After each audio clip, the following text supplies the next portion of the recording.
Vas-y.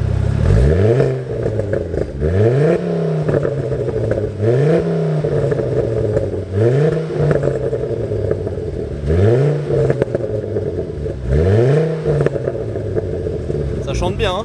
Ouais, juste ce qu'il faut, je trouve. Ouais, pas plus, tu vois. T'as le look que ça en noir mat quand même. Ça a de la gueule, hein. Ah, j'adore. Aujourd'hui, rareté. Rareté. Ford Focus RS MK2 500. Alors là, les amis, ça fait longtemps qu'on parle sur la chaîne. Oula, je sors de la GTR, c'est pas le même embrayage. L'embrayage, il est neuf là. Petite GT3. Ouais. Joli dans cette couleur orange, c'est assez rare. 91 phase 2.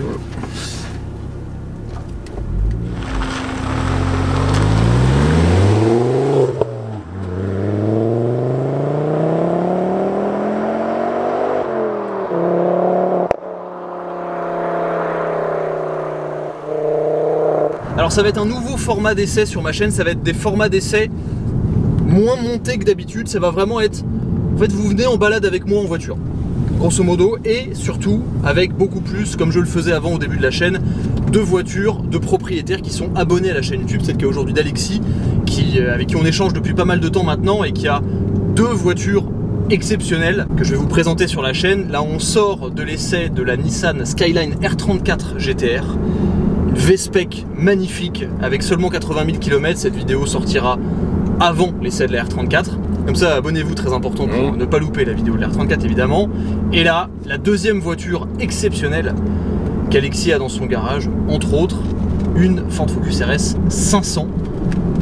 Merci Alexis déjà de me permettre d'essayer tes 2 voitures. Avec grand plaisir. On est dans des belles conditions, vallée de Chevreuse, fin août, il n'y a pas encore trop de monde. Beau soleil. Beau soleil, route sympathique, ça va être très bien. Donc l'idée c'est qu'on, voilà, je vous emmène en balade dans ces nouveaux formats, un peu moins montés en fait. L'objectif est double, déjà c'est de pouvoir vous proposer plus régulièrement des vidéos. Parce que ça prend énormément de temps de faire des essais, ça coûte cher aussi et il faut trouver un moyen de rentabiliser tout ça. Là en faisant plusieurs vidéos en une journée, bah, voilà, c'est plus intéressant pour moi et ça me permet aussi de vous partager plus de vidéos. Et comme je vous l'ai dit tout au début quand j'ai commencé à enregistrer, les voitures ultra modernes, un peu chiantes qui pipent de partout, c'est terminé. J'avoue, j'en ai marre. Aseptisé, j'en ai marre. On revient aux origines de la chaîne, c'est du Youngtimer, c'est des voitures rares, des voitures limitées, comme j'aimais vous trouver ça au début. En plus, vous avez vu que j'ai acheté ma nouvelle voiture, une 968 Club Sport, qui est quand même une voiture assez rare, là encore Youngtimer, plein de projets dessus. Bref, on va revenir aux bases et ça va très bien se passer. Ford Focus RS 500. La traction qui encore à ce jour est la traction la plus puissante du monde. Exactement. C'est pas n'importe quoi quand même. Non, encore à ce jour, elle date de voiture de 2010, mais elle a encore le record de la traction sur le papier la plus puissante. 350 chevaux, 460 Nm de couple à 2500 tours minute. Ce qui est énorme. Durée de vie des pneus 2 jours. Ouais. C'est une caisse qui a défrayé la chronique en 2010 quand on était dans cette espèce d'ascension des compacts sportives. Ça, c'était un peu le summum. À cette époque-là, 2009-2010, il y avait la Mégane 3 RS, la Seat Leon Cupra R, la Subaru WRX STI, la Compact, la 300 chevaux, Civic Type R. Civic Type R. Il y en avait, hein. Il y en avait beaucoup plein. Plus que maintenant, ça c'est bien. C'est malheureux d'ailleurs. Malheureusement, c'est une espèce en voie de disparition, mais à l'époque, 2010, je suis né en 96, j'avais 14 ans. Quand ça s'est sorti, enfin 13 ans, parce que je suis en fin d'année, ça s'est sorti en milieu d'année. Quand ça s'est sorti, ça m'a, je pense, autant excité que quand la Ferrari était présentée. À l'époque, 350 chevaux sur une traction, c'était un truc de dingue. Le max qu'on voyait, c'était autour des 300 chevaux, déjà 305 chevaux sur la MK2, normale, ce qui était déjà assez dingue, voiture que j'ai essayé sur la chaîne, alors en stage 2. Mais truc de fou, et là, la version 500. Alors qu'est-ce que c'est que la version 500? C'est pas 500 chevaux. C'est pas 500 chevaux, faut le dire quand même. C'est 500 exemplaires. Voilà. Alors, le but de cette voiture, c'était de taper un peu un grand coup sur la table. Enfin, Ford, ils sont arrivés, je tape du poing sur la table. Tous les autres, ils nous emmerdent avec toutes leurs voitures, avec toute leur traction rapide. Là, nous, on va faire plus, on va faire mieux. Donc, ils l'ont fait à l'américaine. 500 pour rendre hommage dans un premier temps à la Ford RS Cosworth 500, qui était une voiture de course qui a fait ses preuves en super tourisme dans les années 80. C'était aussi pour fêter la fin de vie de la Ford Focus RS MK2. C'était aussi pour les 40 ans de RS. Ils ont mis le paquet. Ils se sont dit les gars, en américain avec des chapeaux de cow-boy et des grosses moustaches et des Santiago, ils se sont dit celle-là c'est la bonne. Alors faut savoir que moi j'adore les Ford Focus RS. De la première à la dernière, j'adore la MK1, j'adore la MK2, j'adore la MK3. Et encore, je pense que si je devais vraiment en garder une, ça serait la MK1 parce que je la trouve fantastique, voiture que j'ai essayé sur ma chaîne. Et donc ça, bref, c'est la 500. 500 exemplaires numérotés. Il y a la petite plaque ici, celle-ci c'est la numéro 26 sur 500. En plus, c'est une symbolique pour toi parce que... Exactement, mes deux fils sont nés le 26, donc voilà. C'était pas voulu, mais celle-là, faut la garder. Je l'ai pas recherché non plus, je l'avais avant la naissance de mes enfants. Donc, ouais, mais c'est bien, les signes. Ça veut tout dire. Les signes comme ça, faut les garder. C'est parfait. 350 chevaux issus du 5 cylindres longitudinal turbo d'origine Volvo placé à l'avant de cette voiture. Là, on est uniquement sur les roues avant avec une boîte manuelle 6 rapports, un autobloquant Quaife. C'était la démesure cette voiture. À l'époque, même physiquement, on se disait mais attends, 350 chevaux et autant de coupe sur les roues avant, est-ce que ça peut fonctionner? Encore maintenant. Hein. Encore maintenant, vu que ça n'a pas été refait. Tant que tu l'as pas essayé, c'est vrai que c'est difficile à croire, mais si tu as des bons pneus, il n'y a pas de problème. C'est une voiture qui, même par son look, vraiment issu du WRC, alors on aime ou on n'aime pas, c'est vraiment un double tranchant, moi j'adore.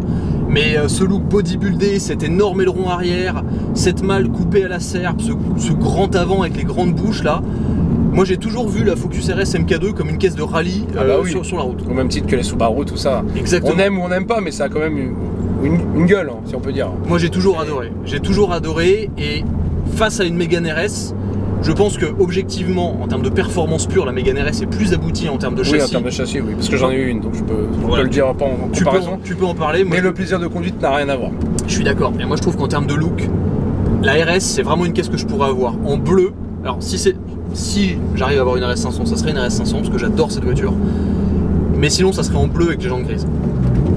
Mais du coup, pour revenir sur cette 500, grosso modo ils ont pris une MK2, ils l'ont emmenée chez leur préparateur Moontune. Ils ont fait gagner 45 chevaux grâce à une gestion moteur, grosso modo. Alors il y a quelques petites différences, il y a la gestion moteur, il y a des injecteurs gros débit, une pompe à essence un peu plus performante et l'admission qui ont été retravaillées pour voilà, pouvoir gérer ce surplus de puissance de la manière la plus fiable possible. Pas d'augmentation de pression du turbo, non, parce qu'ils voulaient garder quelque chose de fiable, ce qui est plutôt intelligent, et une livrée quand même exceptionnelle à l'époque, une voiture qui n'est pas noir mat de peinture, mais qui en réalité est noir laqué. Mais ils ont pris 500 en fait qu'ils ont repeint en noir brillant, c'est ça, et ils ont posé dessus un covering. Un covering, ce qui à l'époque en 2010 n'existait pas. Personne ne faisait ça. Et donc toutes les voitures, toutes les RS 500 qui sont toutes noir mat comme vous pouvez le voir ici, elles sont toutes avec un covering. C'est un covering d'origine qui était garanti Ford pendant 10 ans, c'est un covering 3M. Et on a pu le regarder en vrai qui est relativement bien posé. Bah, qui a bien, oui voilà. Bah, pour l'époque c'est vrai qu'il n'y a aucun constructeur, c'était pas du tout démocratisé le covering. Et encore moins un constructeur qui faisait du covering. Bah, exactement. Donc ça c'était assez innovant effectivement. La particularité de cette voiture aussi, vu qu'on est toujours dans les chiffres, dans les records, etc. En France, il n'y en a eu que 56 qui ont été importés.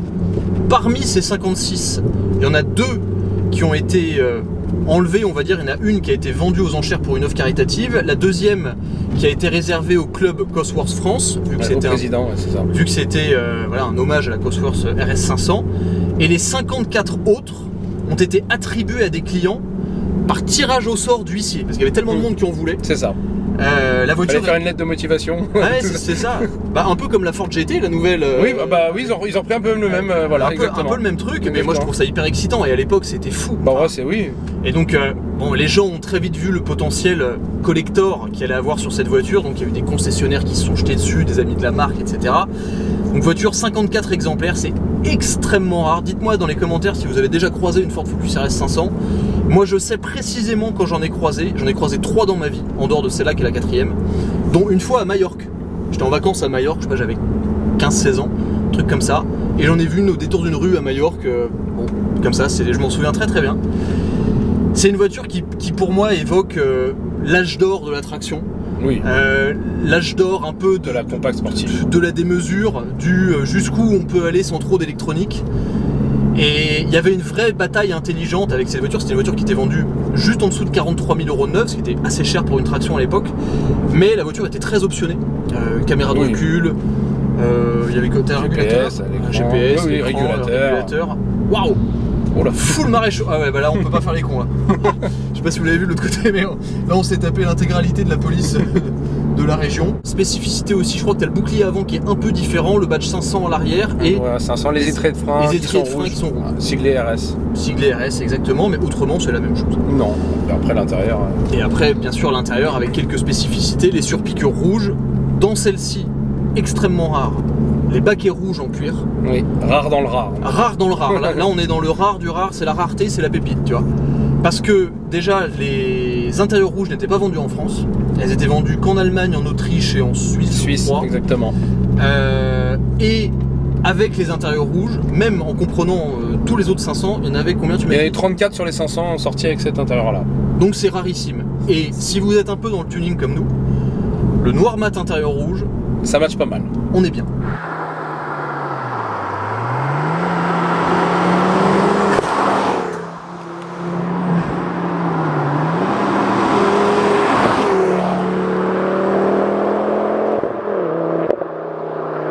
C'est amusant parce que la robe noire mat, on la voit pas tant que ça dans les rétros. On a presque l'impression que c'est... ouais, si, ça fait un peu mat, mais pas tant que ça, c'est assez amusant. On voit les grosses arches arrière là qui ressortent dans le rétro, ça j'aime bien. Alors on voit pas l'aileron quand on regarde dans le rétroviseur central. Non, parce qu'il passe au-dessus. Ouais, il passe juste au-dessus. De la ligne intérieure. Position de conduite très très haute.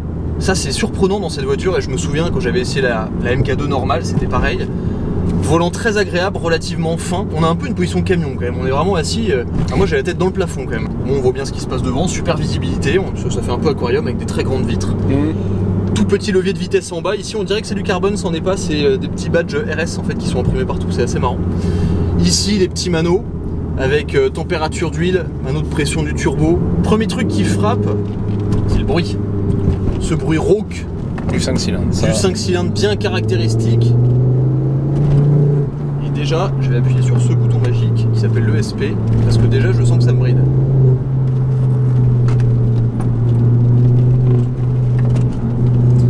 La spécificité de cette voiture, c'est le moteur qui est incroyable. Ah, le moteur, il envoie à tous les régimes tout le temps. Ça, mais en même temps, 460 Nm de couple à 2500 tours minute, c'est énorme. Quand c'est sorti, c'est plus que les M3 V8 de l'époque. Non mais c'est un truc de fou. C'est énorme, le couple qui est dessus. Ouais, là, je suis en 4ème, 3000 tours. Ah bon, ça repart partout. Et c'est une sonorité hyper caractéristique, ça résonne énormément, ça enveloppe, c'est assez chaleureux et en même temps ça paraît... C'est marrant parce que ça paraît un peu amical et en même temps tu te dis putain, je pense que quand ça part ça envoie quoi. Et effectivement ça envoie quand ça part. Alors l'embrayage est vraiment très très court. Ça c'est un truc par rapport à la GTR, je dois m'y habituer. Je vais faire un petit demi-tour ici. Le rayon de braquage est tout aussi mauvais. Oh ça braque mal. C'est peut-être même bien pire. Je crois que c'est pire. Je crois que c'est pire. Je crois que c'est pire. Celle-là oui c'est... Bon, deuxième vitesse. Ah c'est ça que j'adore. La beauté de ces voitures, c'est qu'avec le différentiel autobloquant à l'avant, lorsque vous accélérez, le volant il fait gauche, droite, gauche, droite, gauche, droite. Faut le tenir. Ah, faut vraiment le tenir. Parce que sinon, je pense que la voiture, elle irait dans un arbre. C'est vraiment, c'est voyage vers la nature. Ah, puis là, t'as vraiment un turbo qui fait vraiment on-off, quoi. Ouais, c'est hyper on-off. Hein. Ouais. C'est un peu comme les R5 turbo de l'époque. Ah, ça tire. Ah, effectivement, on a les petites explosions à l'arrière. Oh là là. Ah ouais, putain, tu sens que heureusement qu'il y a un autobloquant, sinon les roues elles seraient en feu. Alors c'est marrant parce que la voiture est... C'est drôle parce que alors, la voiture paraît un peu grosse. C'est marrant, elle l'est pas, mais elle paraît un peu imposante. Je pense que c'est peut-être la position de conduite un peu haute qui fait ça. Ouais, c'est assez haut, ouais. Je pense que c'est ça. Et donc tu sens que t'as un peu de roulis. Tiens, il y a une petite Alpine là. C'est quoi? C'est une 310? Je connais mal. Je vais pas faire genre de choses, ouais.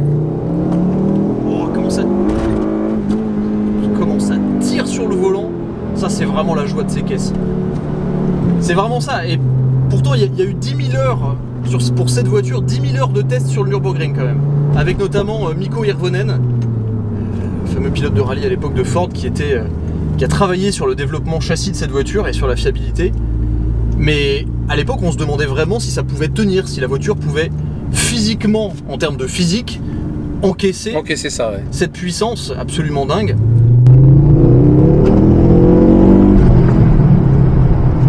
Ah, c'est vraiment le... Voilà, puis ça... Oh, ça va, ça va. Ça, c'est vraiment la voiture pour s'amuser par excellence. Ah ouais, là t'as envie de limer de la route de montagne. Là. Mais le problème, c'est que ça, tu peux pas la conduire tranquillement. Oh la vache, ouais, non, c'est terrible. Puis elle demande que ça. Hein. À l'inverse de l'R34, tu peux quand même se cruiser un petit peu et encore. Mais ça, c'est impossible. Ça, elle demande que ça. Oh, et le son est absolument génial. En fait, c'est assez... En fait, ce qui est génial sur cette caisse, et la raison, c'est ce qui fait toute la légende de la RS500 et même de la Focus RS normale, c'est que t'as un châssis qui est vachement bien. La voiture est un peu souple, donc ça prend un peu de roulis, mais c'est un roulis naturel qui te met en confiance pour sentir la voiture. T'as une direction qui est... En fait, la direction, elle est vachement bien jusqu'au moment où tu touches à l'accélérateur. Parce que t'es là, t'es tranquille, t'es dans ton virage, et d'un coup, tu poses ton pied sur l'accélérateur, tu commences à accélérer un peu, et le train avant, il est submergé de couple, et ça part dans tous les sens. Et t'as un mix entre le châssis qui essaie de maintenir la voiture, l'autobloquant qui essaie de t'emmener dans la direction où tu veux, le moteur qui fait n'importe quoi. C'est une muscle car avec les roues avant motrices, ce truc. C'est absolument génial. Salut mon chef. Il prend en vidéo. Ouais. Mais effectivement, non, en quelques secondes, t'as envie de rouler comme un détraqué avec ça. Oui. Ça, c'est terrible. Malgré la rareté de la voiture, ça m'arrive de l'emmener un peu sur piste. Ah ouais? Au début, je me dis bon, j'y vais quand même soft, tout en m'amusant, et puis à un moment donné, en fait, tu peux pas. Tu peux pas. Tu débranches un moment. Ouais, t'as envie de rouler, quoi. Non, franchement, c'est vraiment une voiture plaisir par excellence, quoi. Une petite compact sportive. Ah, et puis c'est vrai que en fait le moteur est top. Le moteur est absolument génial. Voilà, tu retouches pas la vitesse, tu repars en 4, tu rappuies, tu sens que ça repart tout de suite, quoi. Ah ouais. Et ce châssis est vraiment très abouti. Alors, tu me dis si je me trompe, mais à mon avis, l'arrière, ça doit décrocher, non? Ah bah, ça peut décrocher, puis tu vois sur certaines vidéos de pilotes professionnels, ils arrivent à le faire comme sur les Clio RS, à lever un petit peu même une roue. Ah ouais, c'est raide, raide à ce point-là, ok. Elle avait une patte. Mais il est très mobile l'arrière, mais safe. Ouais, mobile mais safe, mais ça sent parce que l'arrière est assez souple et il enroule un peu. Et tu sens que, waouh, elle est belle cette... Hein. C'est beau quand même, mais franchement, regarder comme ça, ouais, c'est beau ça a quand même du flow. Hein.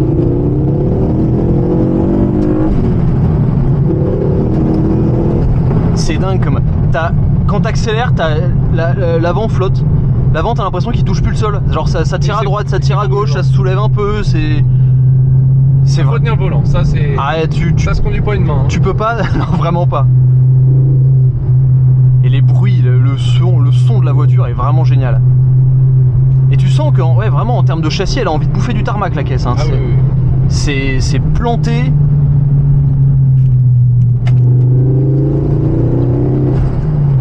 Même là, intéressant. Toujours, ouais, en fait, j'ai le sentiment que cette caisse, si tu rentres un peu fort dans un virage avec, je pense que l'arrière il peut venir tranquillement parce que là, j'ai lâché un peu le pied au milieu du virage et la voiture elle s'est mise à tourner vraiment toute seule comme si l'arrière accompagnait, à pivoter très naturellement et c'est très agréable. De toute façon, Ford ils savent faire des caisses, hein. Moi je l'ai toujours dit. Ouais, les petits sportifs ils sont très forts. Les sportifs Ford, attention, hein, ça rigole pas. Hein. Les RS500, ce sont des voitures qui n'ont jamais décoté. Pour moi, c'est du moment où c'est sorti jusqu'à aujourd'hui, ça a toujours valu 50 000 €. Et voire même aujourd'hui, ça vaut encore plus cher. Et je pense qu'avec l'intérieur rouge, je dis si je me trompe, mais je pense que ça vaut des sous, ça vaut plus de 60 000 €. Ouais, c'est ça, ouais. Moi je regarde un petit peu, je vais pas du tout tomber de la vendre, hein, ouais. Mais je suis un peu sur les forums, je regarde un peu, et il y a quelqu'un qui en a vendu une en Belgique, et il l'a vendue 65 000, elle avait un peu plus de kilomètres que la mienne, hein, l'autre. Donc, elle a combien de kilomètres la tienne? 32 000. Oh la vache. Donc elle est... 9 dans le papier, 9 dans le covering. Je l'ai eu, elle avait 20 000, ouais. Ah ouais, canon. Je suis la deuxième main. Mais je trouve que c'est, en fait, objectivement, comme on l'a dit tout à l'heure, si la Mégane RS est une meilleure voiture, ça, en termes de sensation, il n'y a pas mieux. Mais même une MK2 normale, hein. Et honnêtement, même une MK1 normale, une Focus RS MK1, moi j'ai trouvé ça absolument génial comme voiture parce que cette sensation de se batailler au volant, tu l'as aussi, parce que le turbo dans la MK1 est violent et ça ouate à mort, t'as beaucoup de couple. C'est un châssis qui est fantastique, avec une voiture encore plus petite, encore plus légère, et cette même sensation de, s'il n'y avait pas d'autobloquant, vraiment la voiture elle ferait n'importe quoi. Non, c'est... Ça ouate. Et puis les sons, je trouve, les...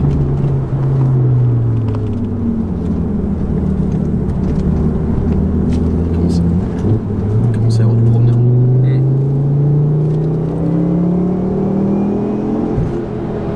Même en 3, quand ça charge, tu sens le volant qui bougeote. Ah, le train avant, il subit un peu. Hein. Un petit peu, ouais. Ah, j'adore cette sensation de l'autobloquant qui prend le dessus. Tu sais, qui te ramène les roues là, même si t'as tout qui a, enfin physiquement, la physique te fait aller tout droit, mais t'as l'autobloquant qui fait, on va essayer de rattraper le truc. Mais ouais, je trouve que c'est une voiture qui est incroyablement fun à rouler, et vraiment dans cette config avec l'extérieur noir mat, bon elles sont toutes comme ça, et les baquets rouges. Je trouve que c'est vraiment un must. En revanche, effectivement, en termes de conso, il paraît que c'est une horreur. Oui, bon. Et la conso des pneus, c'est pareil, quoi. C'est pareil. Et puis le parallélisme tous les ans, quoi. En même temps, il y a tellement de contraintes mécaniques, ça peut pas être autrement. Oui. Quoi. Mais non, c'est un vrai collector plaisir. Et j'avoue que je suis très très content d'en avoir reconduit une, parce que ça fait vraiment partie des voitures. Pourtant, j'ai eu la chance de conduire beaucoup de voitures, mais la Focus RS MK2, ça fait partie des voitures où je me suis dit, ça c'est vraiment très très cool, quoi. C'est cool, c'est fun, c'est original, t'as une vraie histoire, t'as un vrai savoir-faire. Jusqu'où va-t-il reculer? C'est beau une série 8 quand même. Ouais, c'est beau quand même. C'est quand même une jolie voiture. T'as un vrai savoir-faire de la part de Ford, t'as un potentiel prépa qui est assez élevé quand même. Ouais. Il y a beaucoup de pièces, tu peux rapidement aller faire un stage 1, stage 2, bon après c'est tes pneus. Hein. Mais ouais, c'est vraiment dans mon garage idéal. S'il devait y avoir une traction, ça se jouerait entre trois voitures. R26R, 275 trop fier, Megane 3 RS, et ça, une RS 500 comme ça. Parce que je trouve que c'est vraiment un hot rod, quoi, la caisse. Ah bah oui. Et avec ce bruit, même à basse vitesse. Puis le 5 cylindres, c'est quand même quelque chose. Il est incroyable. Le moteur est incroyable. C'est vrai que le 5 cylindres, c'est un moteur. Moteur longtemps regretté sur la MK3 par beaucoup de passionnés comme nous, on va dire. C'est vrai, parce que le 2 litres 3 EcoBoost, c'est un bon moteur, mais c'est pas pareil. C'est pas pareil. Ça a pas la même rage, ça a pas la même. Puis même, t'as un 5 cylindres dans une compacte, quoi. C'est ça. C'est juste ça, tu vois, c'est ce genre de prouesse technique un peu conne que nous on aime bien. Ouais. Parce qu'on retrouvera nulle part. C'est voilà quoi. Plus jamais, malheureusement. Ah, sympa ton 4 cylindres turbo. Voilà. Mais non, moi j'adore cette voiture. Je trouve que c'est vraiment un collector, et ça fait partie des voitures. Ça fait vraiment partie des voitures de ma jeunesse, quoi, qui m'ont marqué plus que d'autres. Parce que c'était exceptionnel, parce que en fait ça a mis une grande claque à tout le monde, quoi. Oui. Puis quand elle est sortie en vert pomme, c'est pareil, le vert pomme, la version on va dire la 305 chevaux basique en vert pomme, elle était incroyable. Ça avait un peu ce côté indécent, puis surtout c'était parce que quand on regarde la concurrence, mais à l'époque il y avait la R26R, alors la R26R était en fin de vie quand ça s'était arrivé, je crois que ça avait même disparu, mais les gens ont comparé avec ça parce qu'en fait ça c'était le plus extrême, mais dans le confort. Oui. Alors que à l'inverse, la R26R, elle allait chercher les perfs avec plus rien dedans. Et donc tu avais un peu cette contradiction, et c'était vraiment un modèle à part, quoi. Un modèle à part dans une guerre de compacts qui était à l'époque très très excitante. Et plus de 15 ans plus tard, c'est toujours celle qui est au-dessus, quoi. Et on est toujours là. On a sûrement fait mieux, mais on n'a pas fait plus. Non, ça c'est sûr. Et ça, c'est quand même cool. Moi j'aime bien. Donc avec la petite GTR derrière là, c'est bien. Mais je trouve que pour moi cette voiture, elle a marqué mon époque de la même manière que la Bugatti Veyron a marqué l'ère des supercars, des hypercars. Ouais. De la même manière que la R35 GTR a marqué l'ère des supercars. Ouais, quand elle est sortie. Pour moi cette voiture c'est un coup de poing sur la tête. Quand elle est arrivée, ouais, tout le monde en a parlé. Bah ouais, vraiment, c'était la compacte. C'était la bonne époque. C'est ça. On parle comme des vieux cons, c'est parti. Mais c'était quand même une belle époque. C'était une belle époque un peu bête, et ça coûtait entre guillemets que 42 000 € à l'époque. Voilà, ça très maintenant cher. à 42 000 €, c'est même pas ton malus. Ouais, c'est un peu ça. Donc bon. Oui. Voilà, aujourd'hui tu peux rajouter ça par-dessus ta RS3, tu vois. Exactement. Ah, c'est vraiment une super caisse. Je suis très content d'avoir essayé cette voiture. Merci Alexis. Ouais, bah, merci à toi. C'est très chouette. Et puis voilà. Si ce petit format d'essai, voilà, c'est simple, il n'y a pas beaucoup de cuts, ça se regarde bien, vous a plu, mettez un like. Et des petites voitures rares comme ça, je vais vous en trouver d'autres. Parce que dans le fond, c'est ce qui m'excite le plus, c'est ce que j'ai toujours aimé. Et c'est dans ces voitures-là que je prends le plus de plaisir à partager avec vous les émotions, les sensations qu'on a dans ces voitures, voilà, qui nous ont fait rêver à l'époque. Voilà. C'est très bien. Et on en redemande. Et on en redemande, et voilà. Et je sais plus quoi dire, mais je pense que j'en ai assez dit. Merci d'avoir regardé, merci Alexis. Merci à vous. Et à la prochaine sur le Driver.